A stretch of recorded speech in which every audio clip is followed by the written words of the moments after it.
Besar sebelum sini, dari video ini saya akan bahas inilah spoiler dari One Piece chapter terbaru, yaitu di chapter 1017. Nah, mari tanpa basa-basi lagi, kita langsung saja. Wadaw! Those stories, I'm a fool for your love.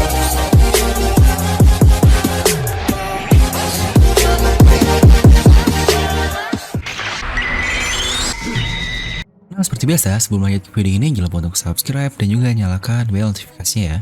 Karena kalian tidak akan tertinggal informasi menarik seputar One Piece hanya di channel Devil Nomi. Terpastikan sebelum kalian komen atau apapun, kalian menonton video ini sampai habis agar tidak ada informasi yang miss dan juga yang setengah-setengah.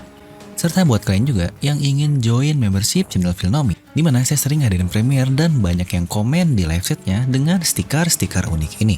Dan nama kalian juga ada badge khusus yang membedakan kalian dengan user non-member. Oke, akhirnya rilis juga nih spoiler chapter terbaru, yaitu di chapter 1017. Yang aduh lagi pandemi naik gini, One Piece libur di minggu lalu udah kayak hampa aja gitu, anjay. Ya intinya tetap jaga kesehatan. Mau gimana lagi, setelah 3 kali Oda ngeluarin chapter, emang ada jatah nih 1 minggu untuk Oda ini ngelakuin libur. Hitung-hitung ya biar dia sehat lah, nggak mikir terus dan ngisi waktu sama bininya kali ya. Oke lah, kita langsung saja bahas untuk spoiler di chapter 1017 ini. Dan waduh, ini nggak tengah malam lagi nih, tim apa itu tidurnya bergeser dulu jadi lebih pagi ya. Jadi di chapter 1017 ini akan berjudul Order alias perintah lah. Kemungkinan yang dimaksud dari judul ini adalah perintah dari Tama yang di chapter lalu terpotong sebelum dia mengumumkan perintahnya kepada para pemakan dangonya yang lain itu. Dan dikatakan di spoiler chapter ini dimulai dengan ya benar juga nih, Tama yang memberikan perintah kepada para gifter-gifters yang sudah diberikan dango oleh Speed dan kawan-kawan yang lain lah. Itu pun untuk siap diperintah oleh Otama ini melalui Bao Huang yang ditangkap oleh Usopp Kun. Dimana di analisis chapter lalu saya memprediksi nih bahwa jika kondisi saat ini adalah di 7.000 versus 20.000 di pihak Kaido, sejujurnya dengan keadaan Tama yang akan memberi perintah ke semua orang, lebih tepatnya ke para gifter, di situ saya pun cukup sangsi nih bahwa perintahnya tidak akan sesignifikan itu mengubah keadaan di medan perang Onigashima. Alias karena perintahnya itu hanyalah berpengaruh ke pihak gifters dari bajak laut Kaido saja. Oke, jika kita ambil asumsi kasar, awal peperangan di pihak Kaido ada 30.000 orang. Dan dikatakan pemilik gifters ini hanya 1 dari 10 orang yang berhasil memakan Smile. Maka dengan begitu hanya ada 3.000 orang gifter saja di pasukan Kaido ini. Tapi itu belum dengan pihak Orochi dan yang lain-lainnya. Ya mungkin kita anggap full aja deh di 3.000 orang. Maka kedudukannya akan berubah menjadi 10.000 versus 17.000 orang. Ini sebenarnya belum termasuk Sanji yang dihitung 1.000 orang dan Zoro yang dihitung 10 orang sih. Lanjut. Di spoiler kali ini diberitahu pun bahwa Luffy berhasil diselamatkan. Ya ini memang sebelumnya terlihat sih. Tapi sepertinya di sini lebih jelas bahwa Luffy sepertinya sudah kembali sadar. Karena ini spoiler, jadi lagi-lagi belum ada gambar lah untuk tahu bagaimana keadaan Luffy yang selamatnya ini seperti apa. Jujurnya dengan keadaan mereka di bawah laut ini, tujuan satu-satunya ya tentu saja ke Pulau Wano Kuni ini. Dimana itu adalah tempat Kaido akan menjatuhkan Onigashima. Di sini pun akhirnya kita diperlihatkan juga wujud hybrid dari Queen ketika melawan Sanji, anjay. Yang berarti dia udah mulai serius nih melawan Sanji ini dan akan mengeluarkan kekuatan penuhnya untuk melawan bocah Vinsmoke anak dari Judge ini. Wah ini sih makin gak sabar banget nunggu Sanji kembali ngegunain Red Suit-nya untuk ngalahin Queen si Zoan Endut.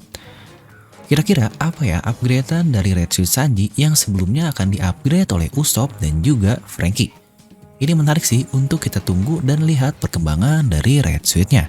Walaupun udah terlihat sedikit sih kegunaan dari Red Suit Sanji ketika dia menahan serangan King yang sangat hebat itu. Bahkan Luffy sendiri berkata itu adalah one hell of attack dan Sanji tidak terluka sama sekali. Itu saja dia sudah mendapatkan resistance dari tubuhnya dari Red Suit-nya yang sangat gila. Lanjut, di sini pun diperlihatkan efek 30 menit dari Rumble Ball-nya Choppa. Apa ya yang kira-kira terjadi lagi-lagi karena ini spoiler kita tidak diperlihatkan efeknya seperti apa. Apa Chopper tetap berada di mode raksasanya tapi tidak bisa bergerak nih? Atau ada hal lain juga yang terjadi yang benar-benar berpengaruh buruk kepada Chopper ini? Wah, terus siapa dong yang akan menolong Mumi kita? Apakah Marco? Lanjut, di sini pun dikatakan Wushu yang melawan Jinbei diperlihatkan kembali yang klasik lah kalau udah satu eksekutif dikalahkan di chapter lalu. pasti chapter-chapter depan akan melihatkan keadaan dari eksekutif-eksekutif yang lain di medan perang. Di sini diberitahu bahwa Wushu adalah mantan anggota CP9 dan dia menggunakan teknik dari CP9-nya itu. Mungkin Rokushiki kali ya maksudnya. Oke, ini sebenarnya saya mendapatkan info dikit nih dari teman saya. Ada yang bilang bahwa Wushu ini dulunya anggota Chipperpol. Tapi nggak dikasih nih link untuk pembahasannya, bangke emang. Jadi aja kan nggak dibikin videonya, aduh. Dan di sini akhirnya diperlihatkan mode hybrid dari Wushu ini. Dikatakan bahwa 12 tahun yang lalu dia dipenjara karena kesalahan yang pernah dia perbuat, tapi kemudian dikatakan dia berhasil kabur juga. Dan katanya itu semua berhubungan dengan errornya Devil Nomi alias sebuah iblis yang dimiliki oleh pemerintahan dunia. Kira-kira apakah buah iblisnya ini ada hubungannya dengan hal penting dari pemerintahan dunia? Dan karena dia dipenjara, akhirnya dia menjadi bajak laut dan sekarang di bawah Kaido. Karena sejauh ini jika ngomong-ngomong tentang buah iblis dan pemerintahan dunia, mungkin yang paling masih masuk adalah buah iblis dari Momonosuke, buatan Vegapunk itu yang dikatakan diambil dari ekstrak tubuh Kaido. Dimana akhirnya dia pun menciptakan ekstrak dari tubuh Kaido ini untuk menciptakan naga-naga lain di Punk Hazard, bukan? Oke, mungkin jika kita bahas dikit nih akan menjadi sangat mirip dengan arc di Enies Lobby. Tapi lagi-lagi yang saya bingung adalah kenapa Oda membuat arc Onigashima ini seakan-akan mode hybrid adalah suatu mode yang sangat sakral yang jika dikeluarkan artinya dia sudah sangat serius sekali. Yang kita pun lihat di kasus awal ketika Kaido berubah jadi seperti apa, dan Jack Queen King pun mereka belum memperlihatkan mode hybridnya, mungkin baru Queen lah yang di chapter ini saja. Padahal jika kita kembali ke dahulu-dahulu, mode hybrid dari Zoan ini adalah mode yang sangat biasa.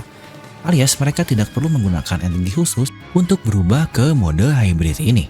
Lah, Chopper aja dia selalu berada di mode hybridnya secara terus-menerus kan. Dimana mode Chopper lainnya itu adalah mode dari hybridnya Chopper. Dimana ada mode manusia dan ada mode untuk rusaknya. Dan jika dilihat sketsa dari spoiler kali ini, mode hybrid dari Wushu ini sangat persis mirip dengan mode hybrid dari Leopardnya Lucci. Tapi jelas dong, di sini dia tipe Ancient Zoan dan sama-sama ras Tigris, yang pastinya levelnya jauh di atas dari Leopard biasa lah. Dia pun bisa segala jenis kemampuan CP9 alias Rokushiki-nya. Kira-kira kalau dia bisa Rokugan juga plus Haki, wah ini sih bakal gila parah. Seakan-akan Jinbei dibuat oleh Oda akan melawan Lucci di masa lalu, tapi di sini versi jauh lebih kuatnya dari Lucci ini karena buah iblisnya yang di tier yang lebih tinggi lagi. Ini sih pertarungan yang patut dinantikan. Nah, cukuplah sampai situ aja untuk spoiler kali ini. Mungkin untuk tambahan-tambahan lainnya akan kita bahas di video review atau analisis. Mungkin kalian bisa langsung tuliskan pendapat kalian di kolom komentar di bawah. Dan sudah pastilah minggu depan tidak libur. Dan buat kalian juga yang ingin merchandise channel Filmnomic, kalian bisa langsung klik link di deskripsi video. Dan seperti biasa, semoga kalian terhibur dengan video ini. Like aja kalau kalian suka, dislike aja kalau gak suka, jangan lupa untuk subscribe dan juga share video ini ke teman kalian. Gue Devil pamit and I'll see you guys next time.